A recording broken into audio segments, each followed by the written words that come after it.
Okay, great. Let's start. So my name is Annabeth van Mameren. I'm Dutch. I'm married to an American. We have two sons. This picture that you see on the right is taken a few years ago when they were still small. My in-laws live in Pennsylvania, and this picture was taken in Philadelphia when we were visiting them. I started my own business, New2NL, in 2013, so about 11 years ago. And I write a lot about education in the Netherlands, and I record videos, I give webinars as this one, give seminars, have stands at fairs. And I've been awarded 3 times, and hopefully soon for the 4th time, for the Relocate Awards in London. So I'm very excited about that. And tonight we are going to talk about basisschool, and that is the Dutch word for primary school. So if your child is applying for basisschool, then this is very relevant to you. And maybe you have already filled out the registration form. If not, then these are some things that you will frequently see on those kind of forms. Every form is different, but the most common things that I see from my clients that they have difficulty with. And the first thing is the roepnaam. And that is the name a child is called. So that can be the same as the official name, but can also be a different name. And you should not leave this blank, because then it looks like your child doesn't have a name or that you don't call them. You can see it as a nickname, but it can also be another name that you came up with. So official name is according to the passport, and roepnaam is what you call your child, and what you want the teacher and the other children call your child. Then you will often see voorvoegsel, and in most cases, if you are not Dutch, you can leave that blank, because that's part of the last name. So in my case, van Mameren, van is the voorvoegsel before Mameren. So if you don't have a voorvoegsel, then leave it blank. 4 letters can also be confusing. They are the first letter of the first name, and then the first letter of the second name or third name, but only of the first name, so not of the last name. So I have 3 first names, so my initials, my 4 letters are AIM, and then the Van Mameren part is not involved in the 4 letters. So that's also important to know. Then often the form asks for the place of the child in the family. And what's meant by that is the child you are applying for, is that the only child, or are there any siblings? If there's any siblings, are they older or younger? So the way you should answer this is first the parents, and then first child is this one, and then the siblings, and then their names. BSN number, if you have lived in the Netherlands for a while, then your child should have a BSN number. But if you are still abroad, then it can be that you don't have a BSN number yet. That doesn't matter. You can apply for the school without a BSN number, but then you have to give it to the school later once you have it. But don't wait applying before until you have everything, because that may delay things. Another thing that my clients are often surprised about is that the form asks for the education of the parents. And this is not a compulsory question, so if you want, you can leave it blank. But the reason they ask this is that when the parents have lower education, so then we're talking mostly about not having finished primary school, that in that case, the school gets more money for these children, or when they have a learning delay or some other issues, the school gets more money. So in a lot of countries, I heard that the funding of the school is based on, for example, the property tax, or that more wealthy areas have the more wealthy schools. In the Netherlands, it's a little bit different. All schools get the same funding, usually based on the number of students. And then they get more money when the children have some disadvantage. So when the parents cannot help them so much, then the school gets extra money. So that is why they ask for your education. If you leave this question blank, then the school assumes that you have a higher education than primary school, so they don't get extra money. So most likely that will be the case for you. Then they also ask afkomstig van crash or basisschool. And what this means is that they want to know if your child has been in daycare or another school beforehand. So they also count the schools or daycares or preschools in your former country. So not only the Dutch ones. And then sometimes it's a bit confusing which is which. So in general, preschool is in the Netherlands from 2 to 4. So if your child has attended a type of school in that stage of their lives, then you should call it preschool. Daycare is from 0 to 4, but that's less formal, less structural, but still it's a good preparation for school, so they want to know that as well.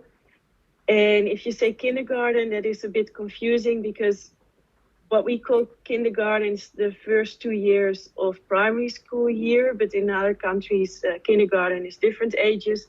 So then they don't really know what you mean. So maybe don't use the word kindergarten on this form.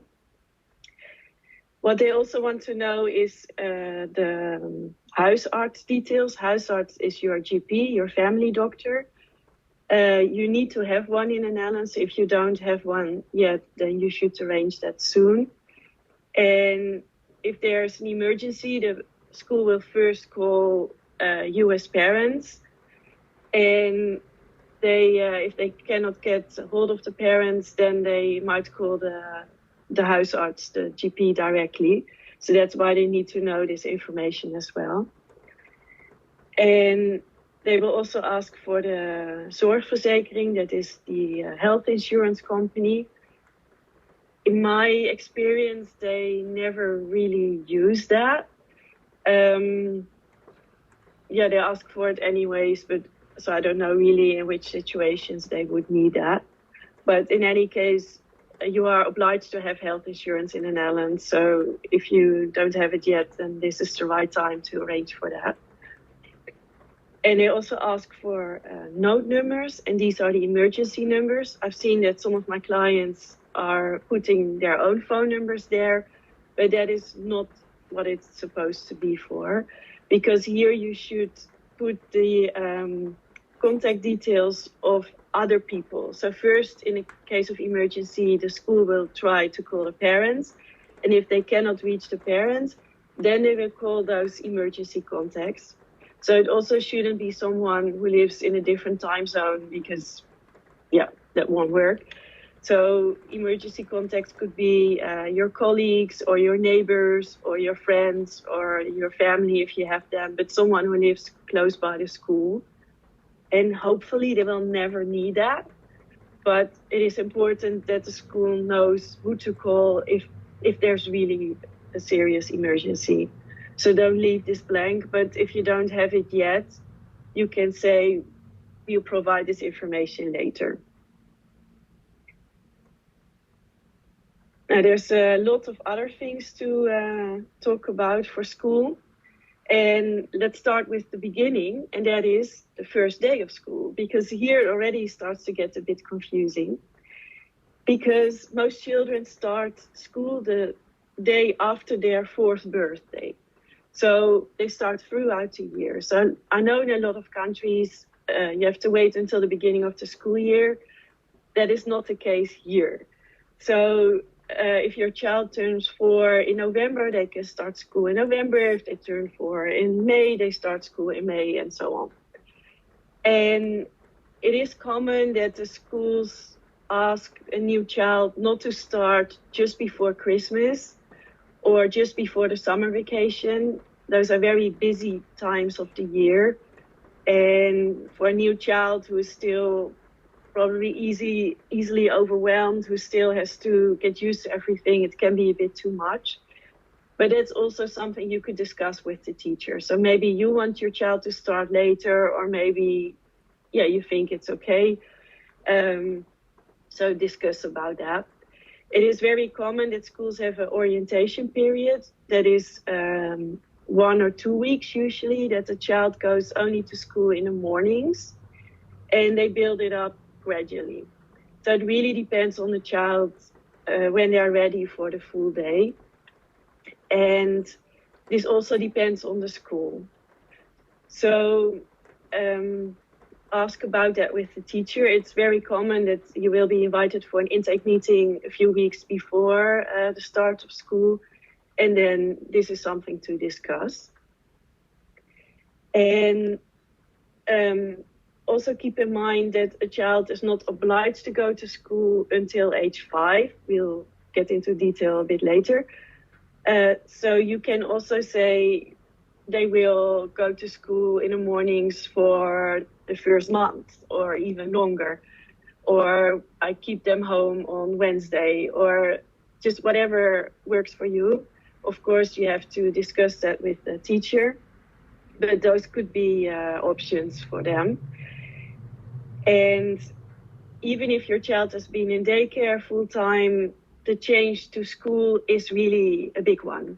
So don't expect that they can stay from day one to in school for the whole day, and they will be tired, they will be overwhelmed, they will get so much input that they have to digest everything. So look at your child and see what they need and how they can make a smooth start. So that is very important. I already mentioned the school attendance law in the Netherlands that is very strict. And from age 5, children are obliged to go to school. And to be precise, it's the first day of school after a child turns 5 in the new month. So if your child turns 5 in the middle of October, then the first day of school, so probably the Monday in November, will be the day that they are obliged to go to school. And then the law is very strict. So when school is in session, your child has to be there. And so where the first year is very flexible, when they're 5, then it's much less flexible. The only exception is that 5-year-olds, they can still miss 5 hours per week. And you don't need to ask permission for that. You just have to tell the teacher that your child is not coming on those hours. So it could be a nice time for them to go to a swimming class, for example, while it's still a bit quiet there. Or you can keep them home when they get too much or when they're tired. If a child really is very tired, or if there's other issues, you can ask permission to get 10 hours per week off. But that's really upon agreement with the principal of the school. And for the rest of the time, they are expected to be in school. It can happen, of course, that there is a reason that you need to take off. And you really have to follow the procedures because, like I said, it is very strict. So there's only a couple of reasons for which you can take your child out of school when they're 5 or older. For example, for a family emergency or an important celebration. The important celebration can be a wedding of a close relative, and then they look at which degree of family it can be. And for every event, there's a specific number of days that you can take off. So you cannot say, I have a wedding in Australia and take off for 2 weeks. That is not allowed. So you have to discuss that with the principal and fill out a form and give the right reason. So if you say family reunion, then it's not a valid reason, because why does the reunion need to be planned on that specific day? So then you could ask them, plan it on a different day. But when it's a wedding or when someone has passed away, yeah, then you have no influence over that date, so then you can ask off. They also need proof. So they need a wedding invitation or a death certificate. So the school needs proof because they can be checked by the truancy officers. And if they've given permission for a non-valid reason, then they could risk a fine. Another exception to take off is when the parents can prove that they cannot go on vacation during the school vacations because of their work.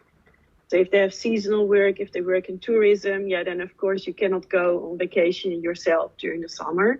So then you can take your children out of school at another time of the year. But still, you have to ask permission in advance and prove that you have to work during the summer. And the school principal is allowed to give you a maximum of 10 days off per year.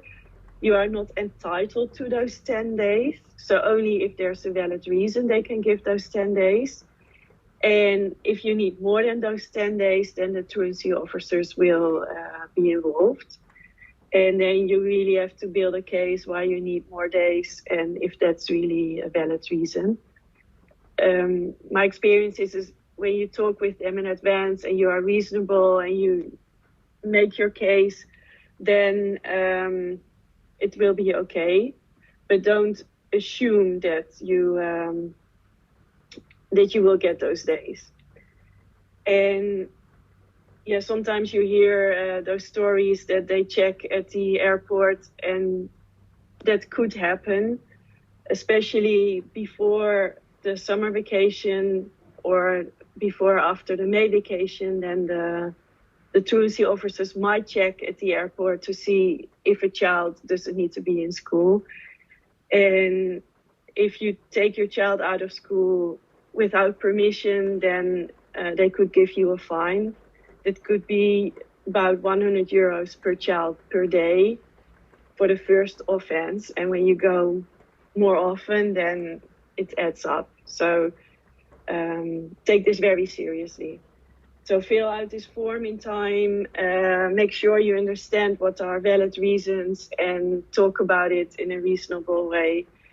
And usually you will get it done, but again, no guarantee. So don't book your tickets and then ask permission because maybe, you cannot take off after all. Another thing that you need to know before your child starts school is about school supplies. And this varies per school. So there's not many things that are the same for every school. So you really have to ask things specifically to the school of your children. It is very common that the school provides most of the supplies.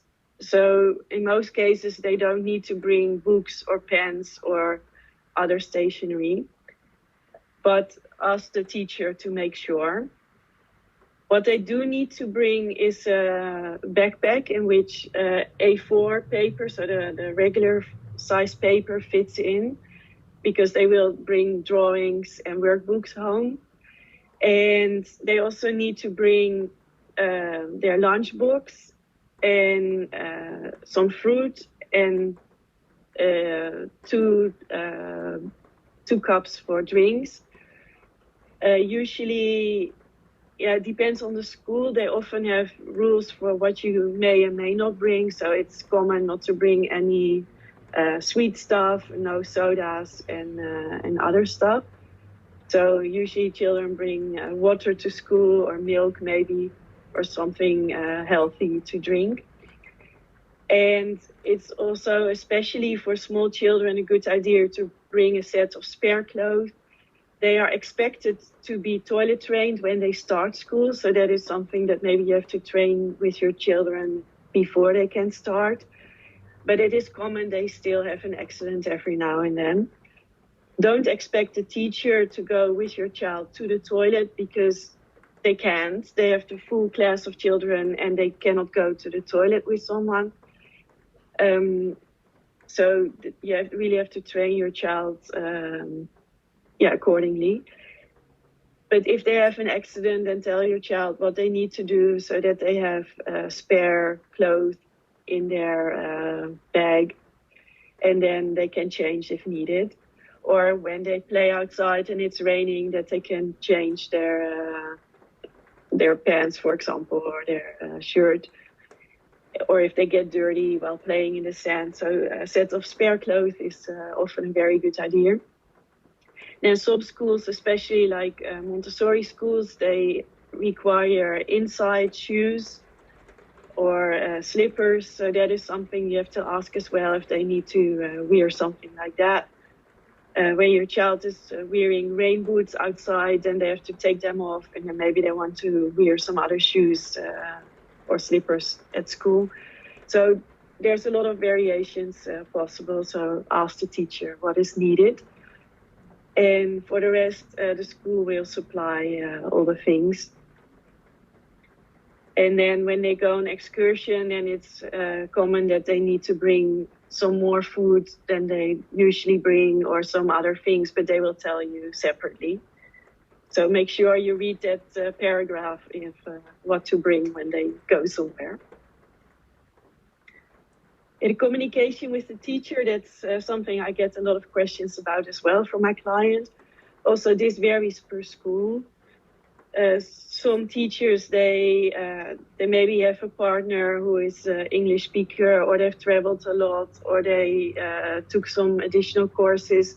So some teachers speak very well English, but it is not guaranteed. And especially the older teachers, it can be that they are not very confident speaking English, or it has been a long time ago that they learned English in school. So while it's nice that a teacher speaks English, it is not a given. The teacher training is in Dutch. They need to speak Dutch. They need to be able to communicate all the difficult things, all their professional findings in Dutch. And so maybe they will ask you to bring someone who can translate during official meetings, but they're fine to speak English with you just for day-to-day conversations. Or maybe if you have been in the Netherlands for a while, they ask you to that they can speak Dutch to you and that you can answer in English, and that they assume you will understand. So always ask the teacher, okay, how do we communicate? Also, take into consideration that there's a lot of parents who don't speak Dutch nor English, and they cannot expect that the teacher will speak to them in Chinese or Portuguese or Hebrew or Arabic or Turkish or whatever language. So also from those parents, it is expected to speak Dutch or to arrange someone to translate. So sometimes you hear from the other non-Dutch parents that they are a bit angry with the English-speaking parents, that they just can get by in English and they can't, and that's not fair. So it really depends on the situation and the composition of the population. So don't assume anything, but just ask the teacher what's the best way to communicate. And I'm sure you will work it out. So most schools have a lot of international families, especially English is a common language among the other parents. So you won't be the only one unless you live in a very small village somewhere remotely, but in the bigger cities, they are used to it, but still there's no guarantee that they will speak English with you. So if you are prepared for that, and if you're open-minded and the teacher is as well, then it will be okay. Then another thing that is different from a lot of other countries is that in the Netherlands, most schools combine group 1 and 2 in the same class. Not all schools. So before you select a school, this is something you have to check as well. And the combined groups 1 and 2, they're called kleuters. So kleuters are the children and the class is the kleuter class. And that's a bit similar to kindergarten in some other countries, but yeah, it's not exactly the same. So like I already explained, most children, they join group 1 the day after their 4th birthday, so they start throughout the year. If the school has a combined group 1 and 2, that means that in the beginning of the school year, the class is pretty small, maybe about 15 children. And then when children turn 4, they join, and then the class grows.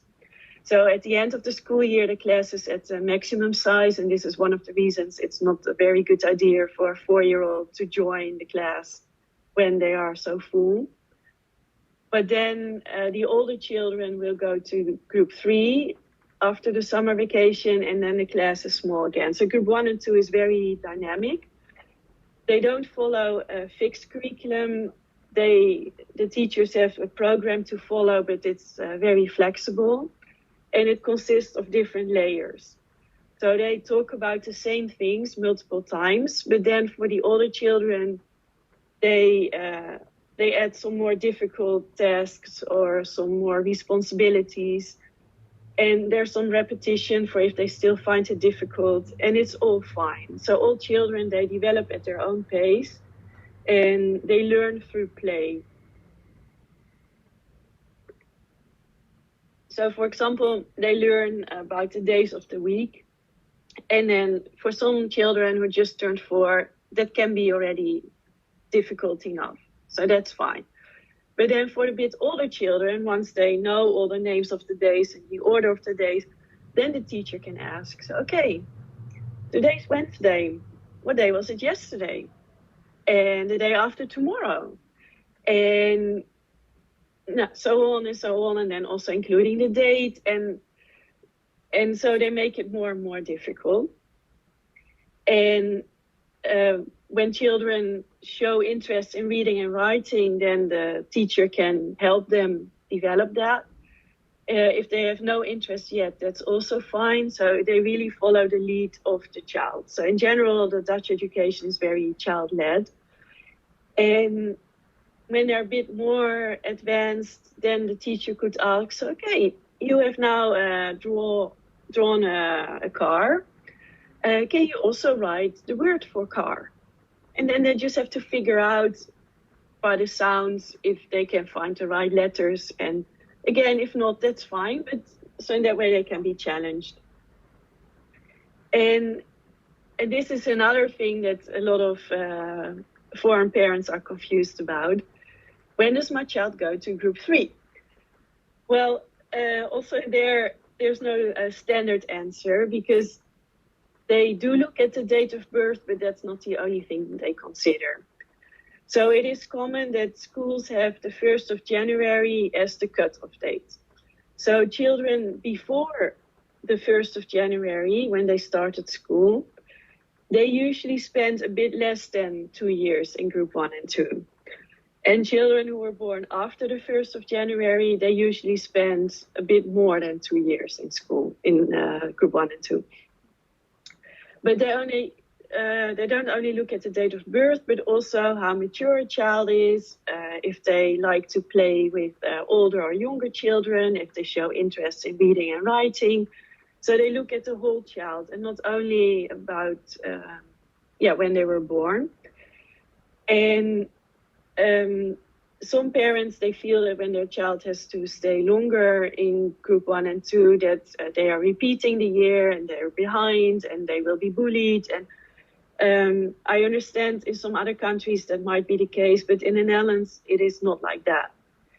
So it's not seen as repeating the year. You just stay longer in the kleuterklas because you were not ready yet for group 3. And that is totally fine.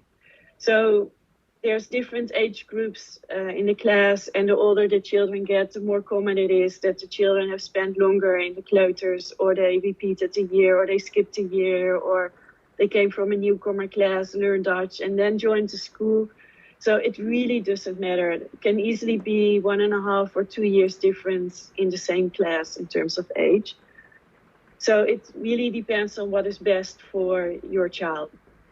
And to give you a practical example, my older son, who's now 14, he was born the 8th of January, so just after the cutoff. And he already taught himself how to read and write. So he was very quick with that. But he was very shy and afraid of the big boys. And he liked to play more with the younger kids. And he just not ready to go to group 3 yet for social reasons. So then we decided he would stay longer in group 2. But then the teacher would give him more responsibility and more challenges. And so she asked him to write a lot of things and ask another teacher for some books or something, or tell the concierge that the toilet paper had finished, and all those extra responsibilities, but also those extra interactions that he actually found scary, but what was good for him to learn. So in that way, he really developed. And then when he went to group 3, he was 6 and a half almost, and he was completely ready, and he flourished. And some of his best friends he met in that class, and he was really happy. So for him, it was really the best thing. But then there was also a boy in his class who was born the 3rd of January in the same year. Oh, no, sorry, a year later. But he was in the same class because he was ready. He had a big mouth, and he really stood up for himself, and he wanted the challenge. And so, but no one cared that my son was almost 1 year older than this other boy. So it was really fine. So don't see it as repeating the year, just give your child time to mature and develop so they are ready for group 3, because that is where the real learning starts, where it gets more academic and less play. So, and not everyone is ready at the same time. And so then after the summer vacation, they go to group 3. So children start group 1 throughout the year, but that does not apply to the other years. So I learned that some parents, they expect that their child started in February in group 1, so the next February they will do group 2. That is not how it goes. When they start school after the 1st of January, technically they are in group 0. So then after the summer vacation, they are in group 1, and then again after summer vacation, they are in group 2, and then again in group 3. So they change classes after the summer. And then in group 3, that is like first grade in the US system, for example, and that is when it gets more serious.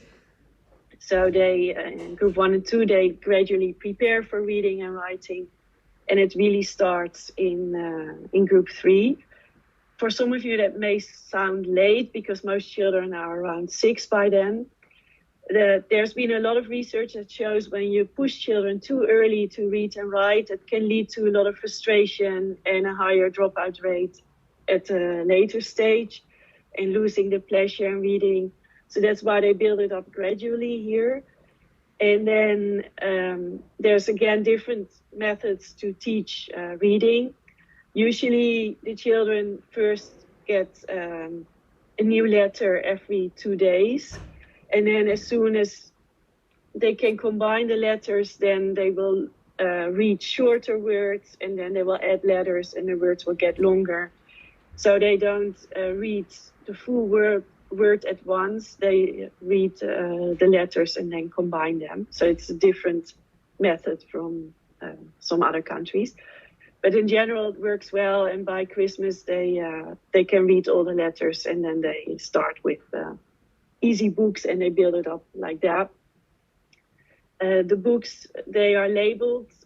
You will see M and E, and then a number.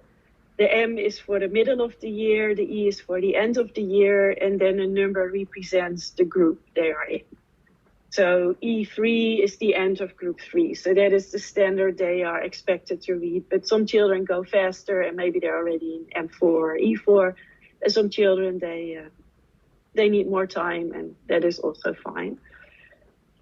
And then another thing is that in most schools, they don't have much homework. So I know from some other countries, first grade is also the time that children get homework. Also, this depends on the school, but in most cases, they don't get any homework. We'll get to that later. So it does get more academic, but not so much pressure as you might be used to from your country.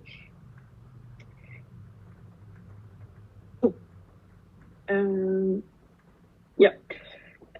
So there's a lot of differences between the schools. What they have in common is that all the schools have to adhere to the core objectives or attainment targets. And those are the same for all the schools. So the government has established those objectives. And that says that in group 3, they have to teach all these things, and in group 4, some other things, and so on. The schools may decide how they teach that, in which order, where they put more focus on. So this is only about the basics. And the schools have a lot of freedom to fill in the details. So it's very common for a school that they are based on a philosophy like Montessori or Dalton or Waldorf. Some schools have a religion that they follow, although most of them are not really religious anymore, but also that varies per school. It can be that they have an art profile, or they do extra theater, or they have a focus on languages, but that is all on top of the core objectives. And they can also choose their own books. So there are a couple of methods that the schools can use, and they can choose those methods that suit their population and their philosophy best. I know some parents from other countries, they expect that all the schools are working from the same book and the same page and everything the same. So they ask me, I don't understand the group 3 book, page 15. And I'm like, I have no idea what you're talking about. So show me the book, then I can see if I understand what you mean. But so it's not the same. In the end, the objectives are the same. The output after group 8, which is the last year of primary school, is the same. But the way they teach leading up to that is different. And it's also very common that the teachers don't really specify to the parents what they are working on. So, since they don't get much homework, you probably don't see the books that they use at school. It could be that they bring a workbook home when they finished it, and then you could look in it. Or you can ask the teacher what they are doing, but don't expect standards that they tell you, because usually no one asks for that. So they are not expecting that you want to know that. And it's common for schools that they work with themes, especially in group 1 and 2. And then it would be good if you would ask the teacher, okay, what is the theme you're working on? Because then they use the same words in different contexts. So they, when the theme is, for example, the seasons in the Netherlands, then they will talk about that, they will sing about it, will read books, they will make art. And then you can talk about that at home, but then the seasons in your home country and when you went on vacation and different types of weather and climate. And so in that way, your child will learn a lot of new words in your language as well. And so that could be good. Or if they were working on a project that you ask, okay, can I contribute something? Does my child need to bring something?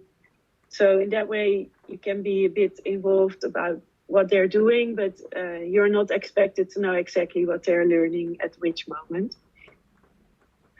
I can send you a link where you can find the objectives so that you have a bit of an idea per year what they are working on, but that will not specify in which order and which time of the year they will be doing that. Just a generic program for the year. I already mentioned a little bit the parent involvement. In general, that's very important in the Netherlands. And it's very common that they have 2 class parents, and those parents, they regularly talk with the teacher and they represent the other parents. So if you have a question but you don't want to bother the teacher, then it's good to ask the class parents. They usually know what's going on and what is needed. You can also ask the class parents if they can introduce you to some of the other parents and maybe who speak the same language, who come from the same country, or if they can explain to you how things work when you don't understand, or if they can notify you when your child has to bring something specific to school, or when something else is happening that you really cannot miss. So ask the class parents about that. It is very common that the class parents make a WhatsApp group, and then a lot of communication takes place in this group. So be sure you are added to that. They sometimes also have a mailing list, but my experience is that more and more the WhatsApp group has replaced the mailing list. And the school also communicates with the parents in different ways. So it's common that they have a parent portal. So, for example, Paro or social schools are very common ones. So make sure you have access to those portals, and you will miss a lot of communication if you don't look into those messages. And often they have different groups. So one is the communication for the group of your child, and the other one is more school generic. And through the portal, you can also ask for a day off, or ask a question to the teacher, or tell them that your child is sick or something like that. So this portal is very important. Then it's also common that the school sends newsletters. They often publish the newsletters on the website and sometimes also in this portal. Do read the newsletters. That's very important because there's a lot of information, and then you know what's going on. If you don't read Dutch, then you could translate it through Google Translate or some other way, but make sure you know what is going on. So, I don't speak Dutch, so I don't read the newsletters, what I sometimes hear from clients or parents at school. That is really not a good excuse, and it's not in the benefit of your child because they don't know that they have a day off, or that they were supposed to bring something, or that they go on excursion, and you don't want to miss those things. Then it is also common that a school has a parent council that's called OR, the Ouderraad in Dutch, and a participation council, the MR. And the parent council is more to organize things for the school, maybe school parties or special events. So I've been part of the parent council of my children's school for 10 years now. My younger son is in group 8 now, so this is the last year of primary school for me, so it's a big change. And every school organizes that a bit differently. So at our school, we have different committees, and there's 2 or 3 parents who are, on behalf of the parent council, responsible for those committees. And so I help the international parents, and I organize coffee mornings for them, and we give, the principal gives information evening in English in the beginning of the school year, and I help with that. And I organize the school market. Then we invite former students who have been at our primary school but who are now in secondary school, and they explain about their school, and they show things for group 7 and 8, so to prepare them for the big step to secondary school. And I also organize a theme evening. So every year we invite a speaker who talks about something relevant to the children. So for example, social media use, or when the war in Ukraine broke out. So how to talk with your children about very difficult things, and how to find the right words and the right tone to talk about those very bad things that are happening in the world. And they should know something about it, but not everything, and how do you approach that? So every year we try to find a relevant theme that is interesting for the parents. And then some other parents, they help organize the summer party at the end of the year, or the Christmas drinks for the parents while the children have dinner at school. And Sinterklaas is always a big event. And so there's a lot of things that Parent Council organizes. The meetings are in general in Dutch, but in our case, sometimes the English-speaking parent joins. And so you can just join in and see if you like it and see how you communicate with them. And that would be a nice way for you to understand more about the school and learn how it works, get to know some other parents. You can also help in a lot of different ways. So they often need parents to accompany the group on an excursion. And so in my case, so my husband is American, so our children speak Dutch and English. And when my son was just 4, and remember he was very shy, he went on an excursion to Artist Zoo. And there was a father from the US who accompanied the group, and he didn't really speak Dutch. So they made a group of children who also spoke English. And my son was so proud that he was in that group. And he was so happy, and he really forgot about his shyness, and he was really flourishing that day. And there was a really nice start for him at the school. So you can also help without speaking Dutch. They often also need parents to cross the street safely, or to sort the books in the library, or to decorate the classroom for Christmas. So there's a lot of things that you could do without speaking Dutch. And then for some other things, they do need Dutch speakers. So for example, they ask some parents to read with the children in group 3, so that they can make small groups and they all read at their own level. And then, sorry.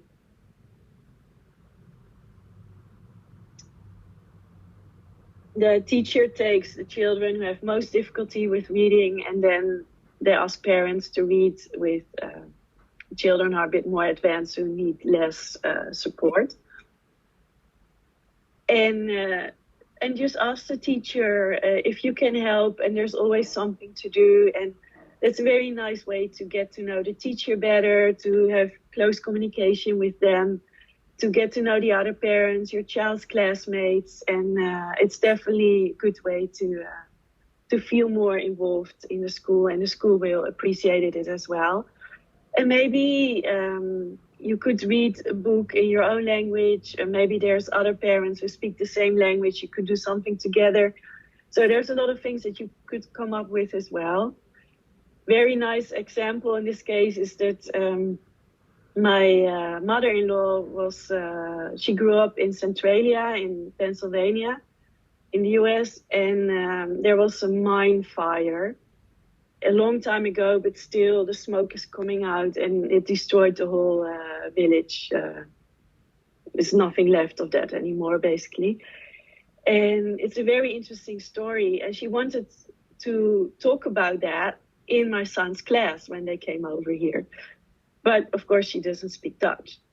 So what they did was my mother-in-law and my son, they made a presentation together. My mother-in-law explained the things in English, and my son translated that into Dutch. And it was really a nice cooperation, and they were so proud, both of them, how they did that. And it was very interesting for the other kids as well. So maybe you can do something that could be interesting for the other kids, and then your child will be proud of you. I'm sure about that. Yeah, so another thing that is different from school to school is the school hours. It is common that school starts between 8:30 and 9 in the morning, and then they finish between 2:45, 3:15, somewhere in that range. And a lot of schools are off on Wednesday afternoon, so they close between 12 and 1, for example. There are also some schools that have 5 equal days, so they're not off on Wednesday afternoon. And that means that they close every day around 2 or something. So ask the school, what are your school hours? And then if you need after school care, so BSO in Dutch, then they pick up the children from the school. And then the BSO starts once the children are there. So that is also at different times depending on the school hours of the connected school. And most schools, they give the option for the children to have lunch at home or stay in school. How that works, I'll talk about a bit later. But in most cases, lunchtime is not considered lesson time. So that means that the teachers are also off. They also have a lunch break. And then the school hires external supervisors to stay with the children. And if the school has 5 equal days, then usually they don't have this lunchtime is not lesson time. And then the teacher stays with them in the class. But then, yeah, they are done earlier in the day. So it really depends on how they schedule everything. And that's up to the school. And so this is the lunch break that is also different compared to a lot of other countries. So the Dutch words that you see often is TSO. So that stands for tussenschoolse opvang, but that is the lunch care, or also called overblijven. And so if a child doesn't go home for lunch, then they stay at school. And then you usually have to pay extra for that because they hire these external lunch supervisors. It really depends on the school, how much they charge. It's common between 150 and 300 euros. It also depends on if they offer other activities. So our school at some point, they had some yoga lessons and then they were free but optional, or a djembe class, or they have some extra equipment to play with outside, or so they can have a lot of other things. Sometimes they hire the same teachers from the after-school care to also take care of the lunch care. So then the children are already familiar with the same teachers. So it really depends on the school how they organize that. And the children have to bring their own lunch. That is also something that's probably different from what you're used to. And really ask the school what you can bring. It's very common that the children stay in the classroom, so there's no canteen where they go to. And they eat from the table. So they usually bring some sandwiches in a lunchbox and some fruit and some drink. But you can also add other things and whatever you like. In most schools, they don't have a way to heat up the food or to cool it. So don't give something that needs to be refrigerated or microwaved, because that option is usually not there. And it has to be food that they can eat relatively quickly. So usually have half an hour to eat and then half an hour to play outside. And when you give a lot of food or which is difficult to eat, then the child is still eating and eating and eating while the other children are playing outside, which is not really nice.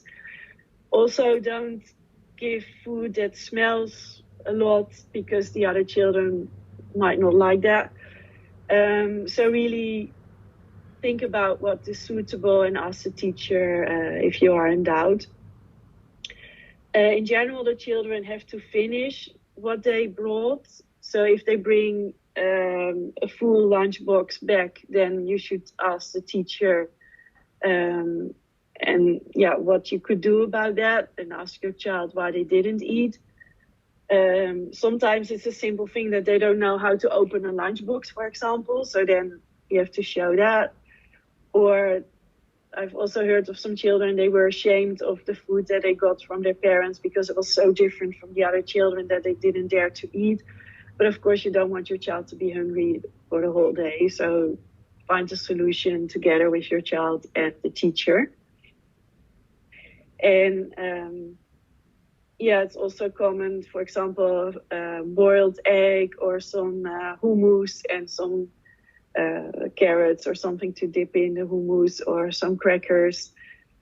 So there's some variations, or some cold pasta, or there's a lot of things you can think of. Also, when the children are a little bit older, you could give them some soup in how's it called, some kind of bottle that stays warm, a thermos. But when they're too small, that can be a bit too difficult to open and too hot when they spill it. But maybe that's something for later. So there's a lot of options, and just see what works. If a school closes between 12 and 1 on Wednesday, that means that the children do not stay at school for lunch. So in that case, it's only 4 days per week. And the rest of the time they eat at home. So they also have no breakfast at home. But it is common that around 10 o'clock they eat some fruit. So the teacher also asks you to bring some fruit that the child can easily eat, so not that they don't have to peel too much, or especially when they are still small, and something to drink when they eat the fruit as well. But as I said, it varies from school to school, so always ask the specific school how it works there. That's the most important. Now, I already mentioned that you have to pay extra for lunch supervision if the school is organizing that.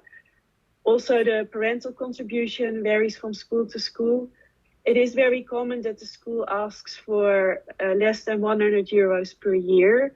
This is for extra things. So education is free, the books are free. Usually the school supplies are free, but they ask an extra contribution for excursions and decorations for Christmas, and a present for the teacher when they have their birthday or something. Also, this varies per school what they pay for it. The parental contribution is voluntarily, so parents who cannot pay it, they don't have to. But if you can pay it, then it's very much appreciated, because without this money, they cannot do the extra things. And some schools, they ask more. So also make sure you know what they want from you before signing up. Then the after-school care, I already mentioned that briefly. So after-school care is when parents have to work. And it is very common for parents in the Netherlands to work part-time. So most children, they go for 2 or 3 or 4 days to the after-school care, not for 5 days usually, but the option does exist. The after-school care organizations are usually separate from the school. They have their facilities nearby the school, and they go there on foot or by this vehicle in which they can fit maximum of 10 children. And there you have to arrange the after-school care separately and also pay separately. And when both parents work, you can get a tax rebate, which is similar to the daycare tax rebate, but organize it all separately. Usually the school has published on the website which organizations they work together with. It's important to pick one of those organizations because they pick up the children from your school. If you pick another organization, then you have to make sure that your child arrives at the after-school care somehow. And when you have to work, then that can be a bit more difficult to organize. And most after-school cares have a waiting list, so apply for them as soon as you can. You can always say no later. And it is very common that they first can offer 1 day or 2 days and then add later some additional days.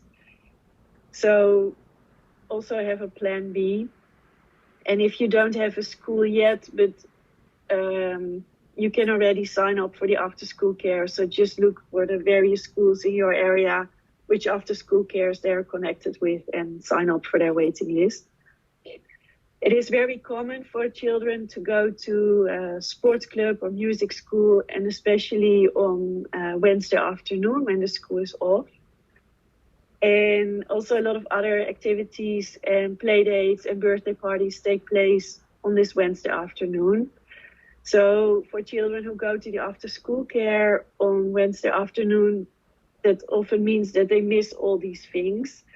So if you have to work on that day, maybe you would arrange a nanny or arrange something with other parents, which is also very common, that they take your children on Wednesday and you take their children on the weekend or something like that, so that they don't miss all those social activities on the Wednesday.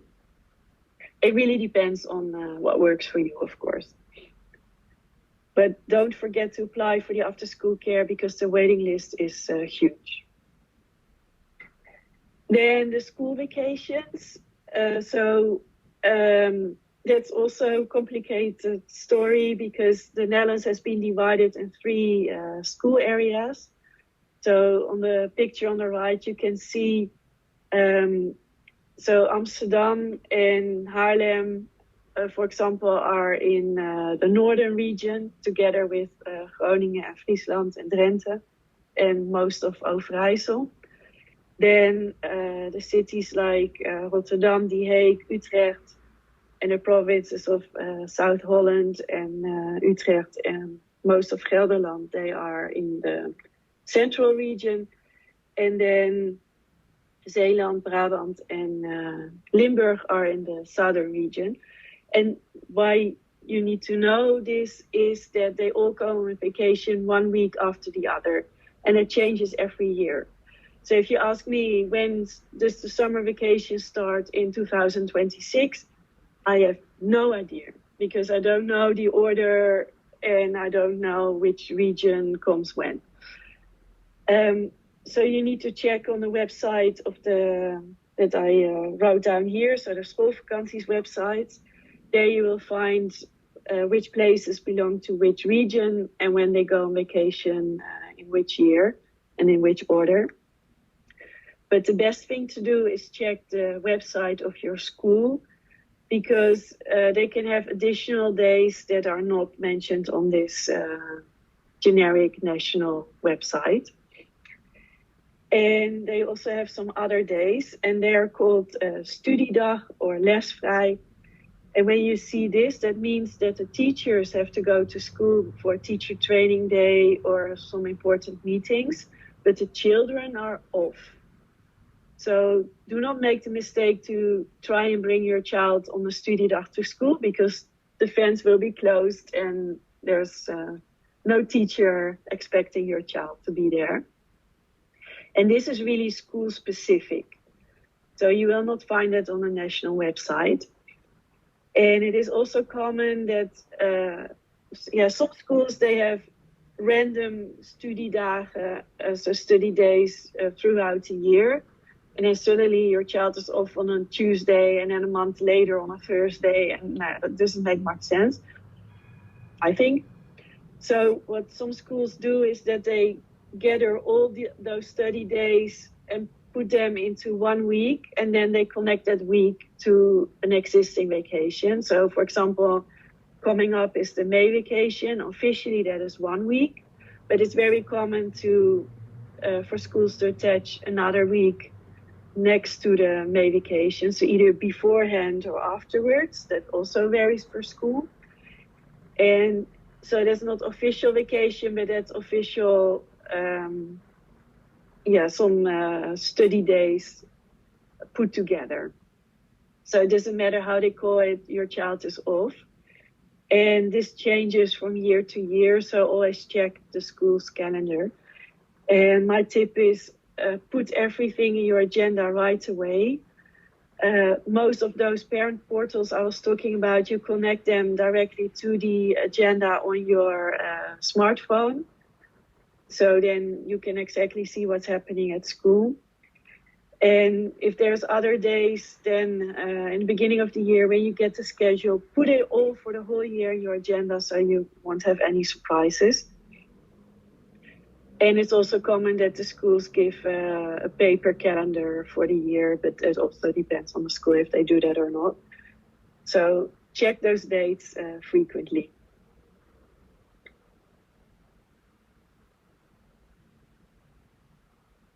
Another thing I get a lot of questions about is when does my child start with English classes at school? And also here the answer is that depends on the school.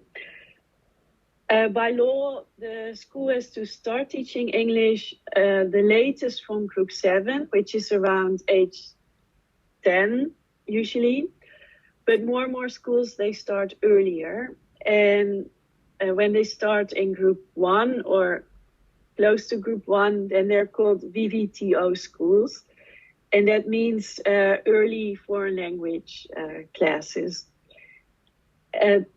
Although it's nice, but don't expect too much from that, especially if your child already speaks English. Because teaching English means that the teacher has to differentiate from day one. Some children are native English speakers and they speak better English than the teacher, because most of the teachers are native Dutch speakers who speak English well but not native. And there's also children who don't speak a word of English and they have to learn everything from scratch.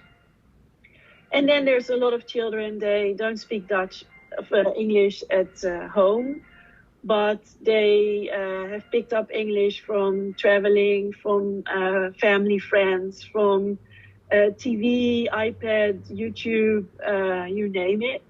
So a lot of children learn English outside of school, and they already know a lot of stuff as well. So it's really difficult for the teacher how to teach. And even in the VVTO schools, they teach about 1 hour of English per week maximum.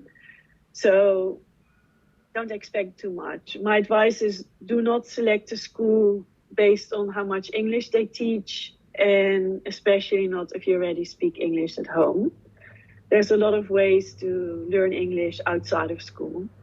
And when you don't speak Dutch at home, then maybe it's better for your child to get extra Dutch classes rather than extra English classes, which they won't learn that much from. If your child gets English and they already speak English, then you could ask the teacher what would happen with them. Also, that depends on the teacher, how they approach that. So what the teachers of my children did was that the children already spoke English. They got to work together on some projects or some more difficult things, or they had to interview each other and write down the answers, or work on a project or paper or something like that. So the teacher invented something, and independently they had to work on that. So not when they were very small still. Sometimes the teacher asks the English-speaking child to help the teacher. That can be a bit awkward for the children, and some teachers don't like to be corrected. So if that's a good idea, I don't know. Sometimes they say, okay, you already speak English, so just read a book in English, or they ask the parents to give some work that the child could do in class. So just ask the teacher what are the possibilities, what they're expecting, and what you can expect from them. There's no standard here. And it is common that they use native speakers in videos or audio, so that the children do hear the native speakers talk, and not only the teacher speaking English. But also this varies which method they use. There's also a method they use a lot of songs in English, and then so songs that the children already know, and then they learn what the words mean, and they learn a lot of other words that are related to that, and how the same words come back in different texts. And so the song is the starting point of that. So there's a lot of variations.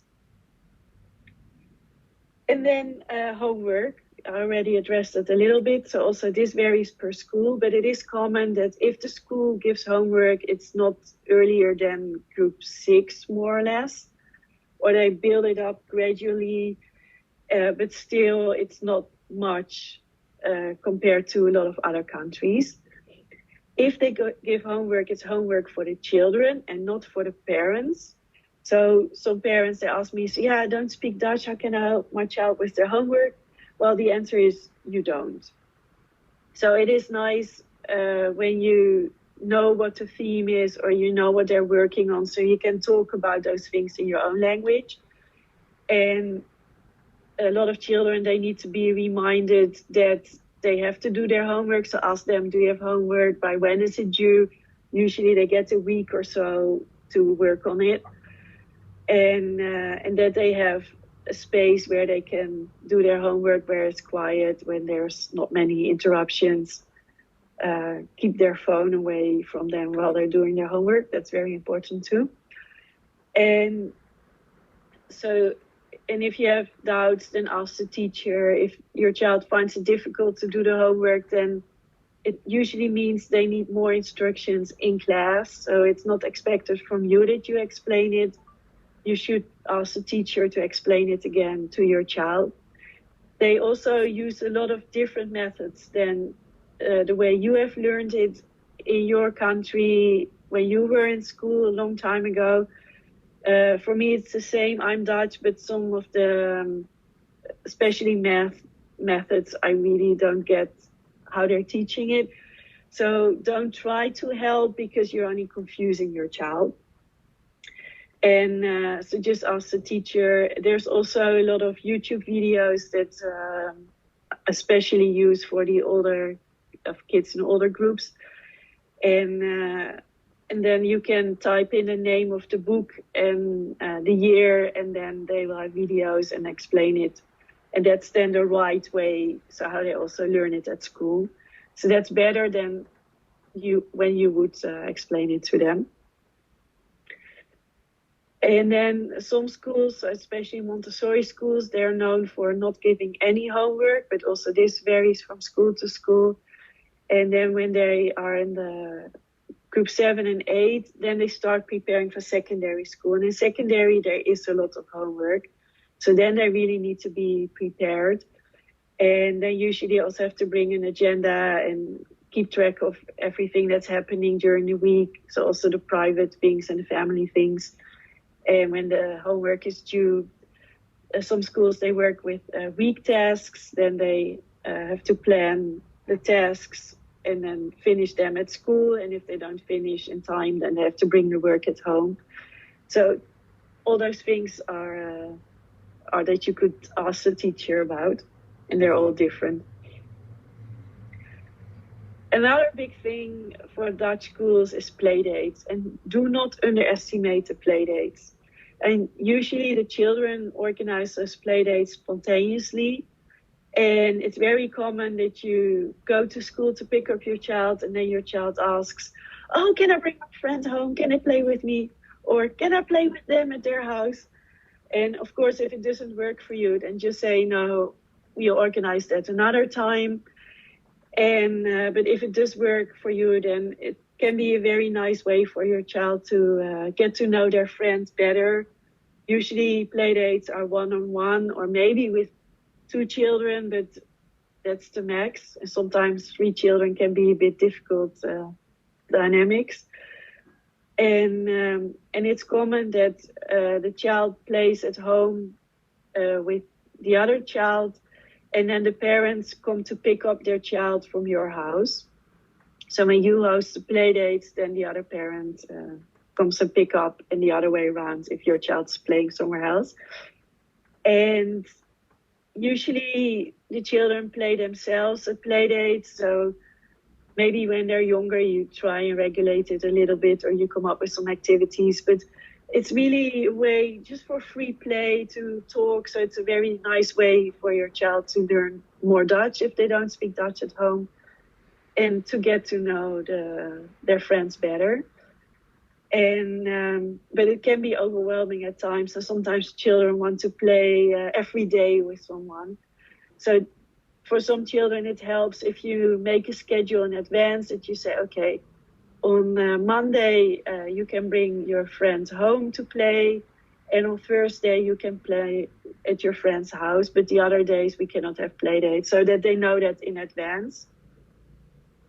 Another tip is when your child is playing at another friend's house, then exchange phone numbers and address with the other parent, so that you know where to pick up your child and also agree on a time. It is common that the play date finishes around 5:30 or something, so before dinner. At some point they will ask, oh, can I also stay for dinner? If that works for you, fine. If it doesn't, also fine. But in general, if you don't agree on having dinner, then it's expected that you pick up your child before dinner, so around 5:30. Also depends on your schedule and the schedule of the other parents. Maybe you would want to go to your child's friend for the first play date and get to know their parents. Usually that is fine. It is common that the child goes by themselves, but you can say, well, she's a bit shy, or can I join? Can also be a nice way to get to know the other parents. Don't present it in a way, I don't trust you, I want to check out your house first. That's not really appreciated much. So if you just say, well, my child is a bit shy for the first time for the play date, so is it okay if I join? Then usually that shouldn't be a problem. But don't be surprised if the other parents just let their children play at your house without knowing you much or without knowing your house or anything. So that's very common. And so it's also common that children organize their birthday party. And that is also a typical Dutch thing, that the person who has their birthday, they hand out a treat to the other people. And they also celebrate this in the class. And ask the teacher in advance, because there's a lot of things they need to organize. And when you just show up with the treats, then that can be a bit awkward. A lot of schools, they have rules for tracteren. So tracteren is the word for handing out treats. Usually they don't want it to be too sweet or too much. It has to be small bites that the children can eat. It can be that there are a few children who have some allergies, so also make sure that you know if there are any allergies, and that you shouldn't provide for some food. You don't have to treat food, you can also give other things. However, it is some children, they hand out some plastic toys that are very cheap and break within 2 seconds. So I find it a bit of a waste to throw that out after a few days maximum. So ask the teacher what is expected from you, what is common, and what you shouldn't do. And also agree on the date, because it could be that there's multiple children who have the birthday on the same date, or after the vacation, or after the weekend, and you don't want to have 3 treats on one day. So just arrange for which child is going to hand out a treat on which day. It is also common that they pick 1 or 2 other kids and they go to some of the other teachers and other classes. So also bring something for the teachers. And usually they get a card, and then the teachers write down something on the card, and the birthday child hands out the treat to the teacher. But also here, there are different rules for the schools. But make sure you have something extra to give to the teachers. And especially for the younger children, it's really a whole ceremony. So the children and the teacher, they sing some songs, and often the teacher makes a hat, and then it says very proudly their age, and they do some dance, or they do some other ceremonial things. So you really have to arrange that in advance with the teacher, that they can make some time for that. And often the parents can stay during the ceremony, which is really cute. So make sure you have time and you don't need to rush off to work. But also that varies per school. So hence my advice, ask the teacher in advance, at least a week or so, what can my child hand out as treats, and can I stay there during the ceremony, and on which day would work best? And are there any other things I need to think of? And then it's really a nice celebration. The children are very proud. Another thing you need to know is about the grades. Also, this varies per school.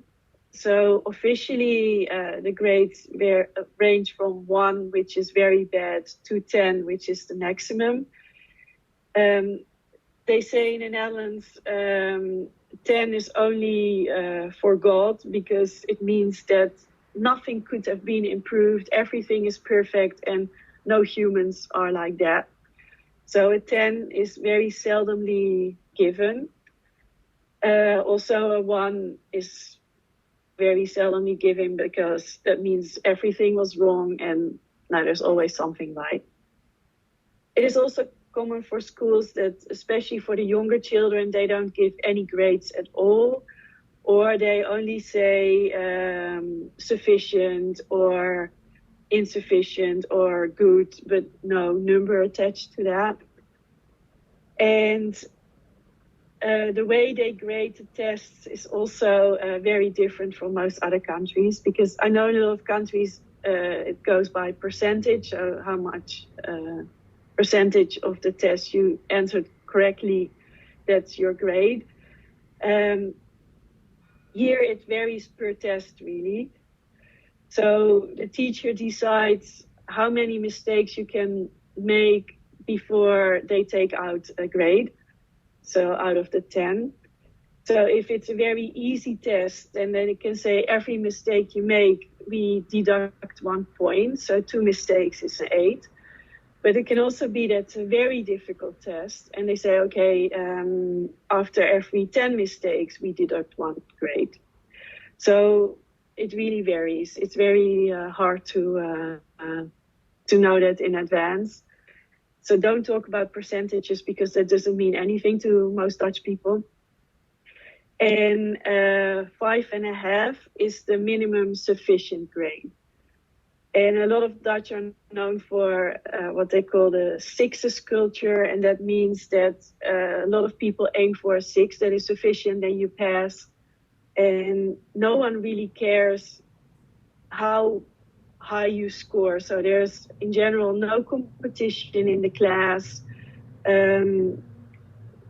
Better grades don't mean much, and so you don't talk about the best of class. There's no certificates for as rewards for things. So there are grades, but they don't mean that much, especially not in primary school, and especially not for the younger kids. And then the children do make a couple of tests. Also, that depends on the school. All schools are obliged to take part in the standardized tests. They are twice per year from group 3. Maybe you've heard of STIDO. That is one of the test providers. In primary school, there's also BOEM test. And those are the standardized tests, and they usually test for various parts of language. So comprehensive reading, spelling, technical reading, and then math. And they will present the test results in these kind of graphs, which you see at the right bottom part. And yeah, the way they present it, that changes often, and also depends on the school how they choose to show it to the parents. If you see it in this way with different colors, then black is your child score. And then they have divided the national population in by 25%. So you can see how your child scored compared to the top 25%, the middle part, and so on, and then over time. What is most important of this graph is that your child shows an improvement. And that is what the teacher mostly looks at. So they don't expect a child to score in the top half. It's nice if they do, but it's not, especially for younger children, it doesn't mean much, but they want to see improvement. And if there's a sudden dip, then it's important to analyze what's going on. Did the child have a bad day, or are they having difficulties? Can it be that they might have dyslexia, and do we need to check for that? Do they have some math problems? Did the teacher not explain it well? So in a way, it's also a test for the teacher. If the whole class scores low, then maybe a problem lays there. And then it's very common for schools that they have a method test, and that is at the end of a chapter of a book that they use. And that's just to see if the child has understood the things that they were being taught. And that's a very short test usually, and it's just to check, and then, okay, well, we're done. In general, especially for younger children, they don't get to hear about the test results, at least not from the teachers. And you don't need to prepare for those tests. You don't need to be nervous for those tests. And nothing happens if the child doesn't perform well. So I know from a lot of international parents that they're very nervous for these tests, and they think the whole future of their child depends on that. That's really not the case. So it's really to measure a child's progress. That is what they are meant for. And if they have understood everything that they have been taught. And if not, to analyze what the problem is and to take action right in time and not only after the fact. It can be that your child needs some additional support. In this case, the intern begeleider or the IB'er is involved. This is a sort of school mentor, counselor.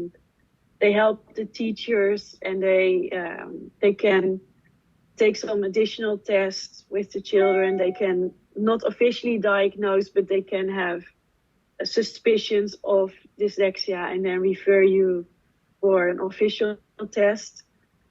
And for dyslexia, I don't know exactly how it works because there's very specific rules, but in general, a child needs to show very low results for reading over some time period.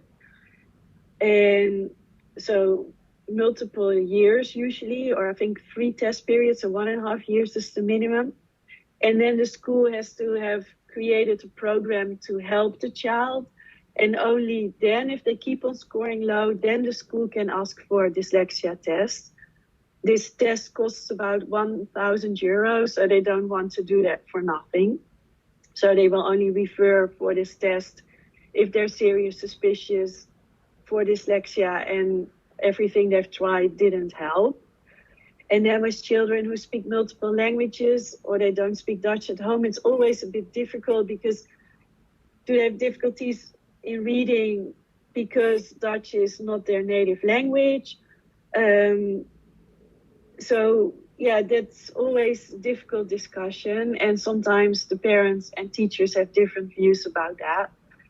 So also look at how does your child read in your home language or languages. Dyslexia usually translates in multiple languages, but some languages are easier to read than others. So it is difficult for the teacher who's not specialized in bilingualism to know how this works. You can also arrange for a dyslexia test yourself, but then you have to pay that individually. But usually it is flagged earlier and then the school can take action accordingly. So they can give the child extra time for taking tests, or they can read to the child if they have difficulties reading, or sometimes it's enough to just block off the lower part so they don't mix up all the lines. Sometimes they reverse, especially the B and the D, and so they can offer some extra help with that. Just ask the teacher if you think your child might have dyslexia, and the same applies to dyscalculia or other needs, how they can support your child, what you think they need, and see what can be done. If a child has very serious or complicated special needs, then they can be referred to a special needs school. But it can only be done through the regular primary school. So that is where a child usually starts. And it's a whole process. So don't think that after one low CETO score, your child will be referred to a special needs school, because that's really not how it works. It's a whole process. But stay in touch with the teacher, regularly communicate about your child's progress, so you know what's going on, what you can do, what you can expect from school, and if something doesn't go well, how you could improve on that. Probably you've also heard about the transition test. Previously that was called the N test. That is the test in group 8, the last test of primary school. There's a lot of discussions about that, and especially I've noticed that a lot of international parents, they have different expectations than how it usually works. In group 8, the teacher gives advice for secondary school, because there's 3 different levels of secondary school. The advice is based on a lot of different things, so not only based on this test. So that is the first thing that's important to know. The teacher bases their advice on the test scores from group 6 onwards, so group 6 to 8. But they also look at the child's interest, their intelligence, their motivation, their study skills, their eagerness to learn, their ambition, so a lot of other things. And not the test results from group 3 onwards, so from group 6. So yeah, don't worry when your child is still young. And so they get a whole picture of the child, and then they give this advice. A lot of things have changed from this year. It is that they get advice in the beginning of February. And then the children take the transition test a few weeks later. And if the test results are higher than the teacher's advice, then the final advice will be upgraded. If the test results are lower than the teacher's advice, then the advice of the teacher stays. So that is leading. So you should not see this transition test as an exam, and not the whole future is based on this test or on the advice. It just tells you through which door your child will enter the secondary school, and not how they will leave the school eventually. It's also common for secondary schools to combine multiple levels in the first year, or even 2 or 3 years. And after finishing one level, you can move up to the next level. So there's still a lot of movement possible. The idea is that every child leaves the school with a suitable diploma, and there's different types of university and vocational education that connects with the secondary education.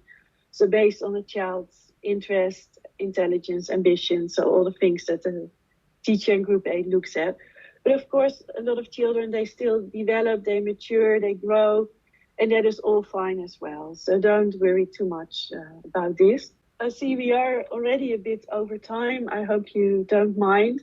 There's just so much to tell about the education system and primary school. If you have questions now, you can ask that in the chat. You can also send me an email later. Let's see what's happening in the chat.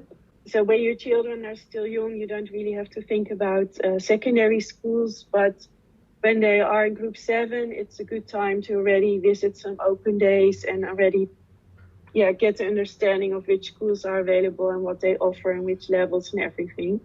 And also for your child, that they have an idea of what is a secondary school, how does that work, because it's very different from primary school. Before group 7, you don't really need to worry about that. So that all comes later. So thank you for attending this webinar. I hope you find it interesting. On my website, New2NL, you can find a lot of more articles, videos, and other resources about Dutch education and all the things that are related to that. And if you want to book a private call, then you can go to the families page on my website, and you can find the different packages that I offer. And then I'll really guide you through the whole process and answer all the questions that you might have. And for both primary school and secondary school, or Dutch school and international school. So thank you very much. Enjoy the rest of your evening, and we'll be in touch. Okay, bye-bye.